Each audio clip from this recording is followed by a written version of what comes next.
Hai semuanya, balik lagi sama calon sarjana.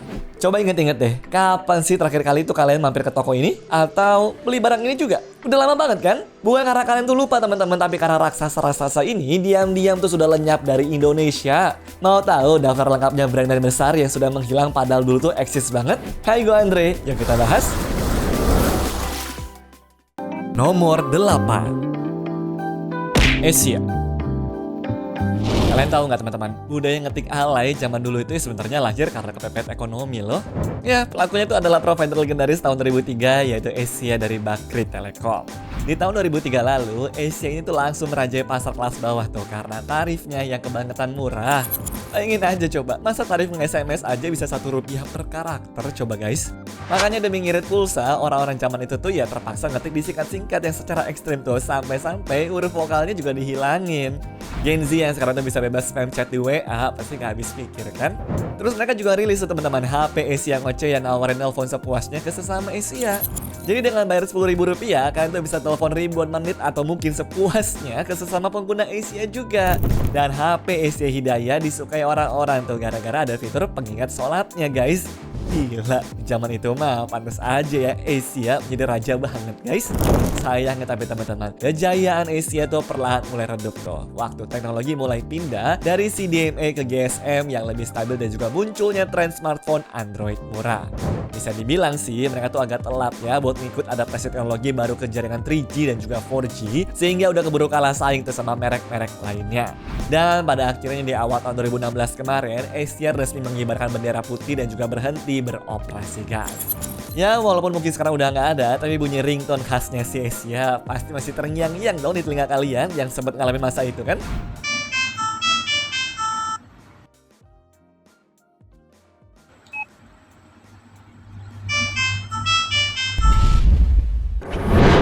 Nomor 7, Distara. Buat anak musik era 90-an dan juga 2000-an, dulu kalau mau beli kaset, CD ataupun DVD yang ori tuh pasti langsung OTW-nya ke toko ini kan. Tokonya estetik banget deh dan juga eksis hampir di setiap mall besar di seluruh Indonesia. Jadi buat kalian para Gen Z yang nggak tahu, Distara tuh dulunya berdiri sejak tahun 1986, di mana mereka tuh sempat menjadi toko retail musik nomor 1 di Indonesia. Sayangnya, musuh utama mereka tuh datang bukan karena pembelinya nggak punya uang ya, ataupun krisis CD di mana-mana, tapi karena perubahan era dari fisik jadi ke digital teman-teman. Waktu masuknya era pembajakan internet yang makin gampang juga dan munculnya layanan streaming seperti Spotify, alhasil ngebuat penjualan fisik pun juga langsung terjun bebas tuh. Orang yang mau beli buat koleksi paling segelintir doang kan tuh. Banyak juga soalnya nih yang merasa kalau mereka tuh nggak perlu lagi beli kepingan kaset karena kalau mau nonton ataupun dengerin lagu ya semuanya bisa diputar lewat handphone. Alhasil di akhir tahun 2015, Distara akhirnya nutup lebih dari 100 gerainya tuh teman-teman. Dan sekarang kalau kalian tuh main ke mall ataupun lokasi yang dulunya toko musik Distara, dijamin deh sudah berubah fungsi menjadi toko baju ataupun kafe ya.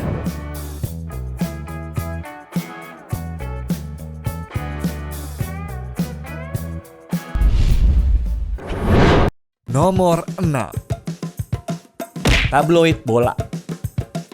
Buat bapak ataupun om kalian, koran olahraga ini tuh levelnya udah kayak kitab suci yang wajib nih teman-teman. Awalnya tabloid bola tuh cuma numpang lewat sebagai sisipan di harian Kompas pada tahun 1984. Animonya malah meledak tuh sampai akhirnya sukses berdiri sendiri.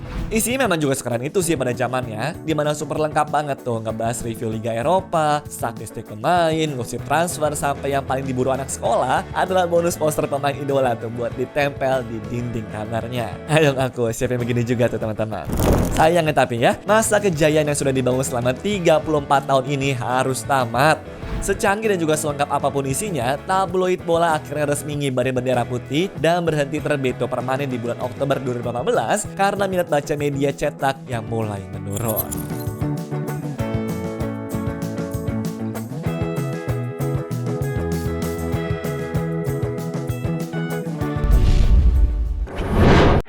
Nomor 5, 7-Eleven. 7-Eleven ataupun biasa disingkat sebagai Sevel bisa dibilang adalah holy grail tempat nongkrong anak muda paling hits di Jakarta sejak tokonya itu masuk ke Indonesia di tahun 2009 ya. vibes-nya memang beda banget juga tuh sama minimarket biasa pada waktu itu.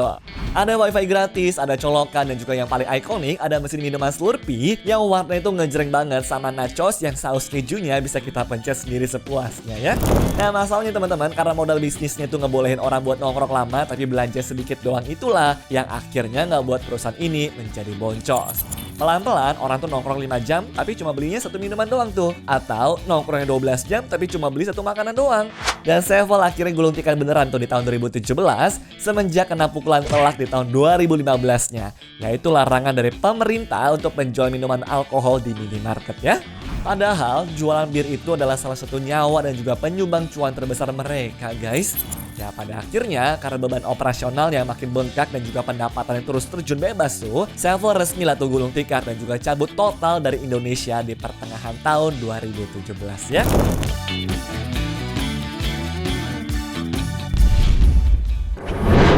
Nomor 4, Spacetoon. Sebelum zaman sekarang orang tua tuh harus bergantung sama layanan TV berbayar seperti Netflix, Disney, HBO Go, dan juga lain-lainnya. Dulu teman-teman, anak-anak tuh punya stasiun TV legend ini nih yang bernama Spacetoon yang isinya nayangin kartun secara nonstop ya. Gokil gak tuh? Dulu di tahun 2005 anak-anak generasi lama tuh dimanjain banget nih sama anime seperti Ninja Hattori, Hunter x Hunter, sampai Kapten Tsubasa ya.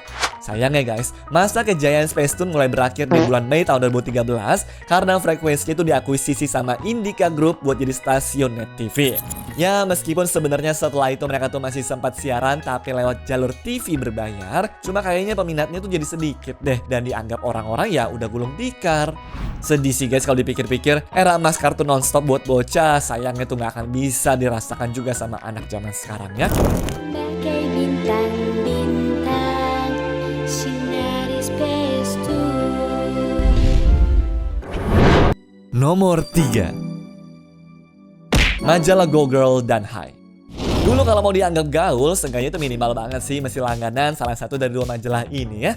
Majalah Hai sudah berdiri tuh dari tahun 1977 dan majalah Go Girl resmi rilis pertama kali di tahun 2005 ya. Kalau cowok-cowok mau nyari referensi musik indie, komik, ataupun info-info terupdate ya biasanya sih langsung ke majalah Hai. Tapi buat cewek-cewek yang mau up to date soal fashion, fix banget tuh harus punya majalah ini sih guys. Udah dapat informasi baru, dicap keren, terus suka dapat bonus tote bag ataupun poster band juga lagi. Ya kalau dipikir-pikir bikin seneng zaman itu ya sebenarnya simple juga ya guys. Namun sayangnya gara-gara kena badai digitalisasi media, Google dan juga Hai ini pun langsung tuh kena dampaknya teman-teman. Google terpaksa berhenti cetak fisik setelah 13 tahun berkarya di akhir tahun 2018 dan Hai juga kena duluan tuh di bulan Juni 2017-nya setelah 40 tahun aktif di media cetak Indonesia.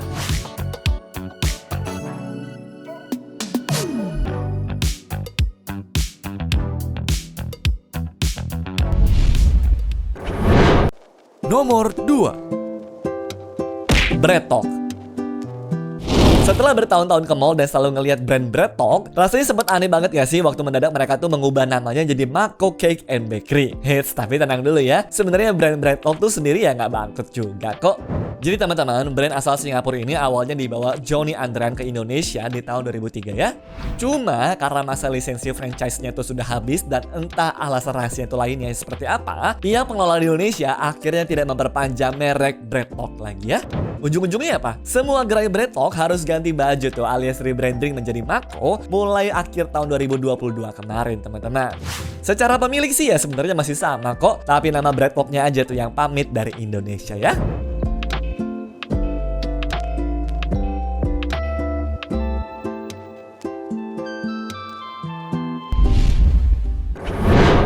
Nomor 1, Walmart. Terakhir ada Walmart teman-teman, salah satu supermarket raksasa di Amerika yang sebenarnya juga pernah buka di Indonesia kok.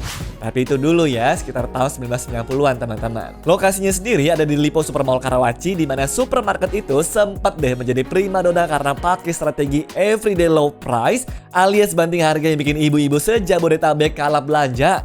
Bayangin teman-teman, harganya murah, lokasinya cukup oke, peminatnya banyak, kok bisa tutup sih?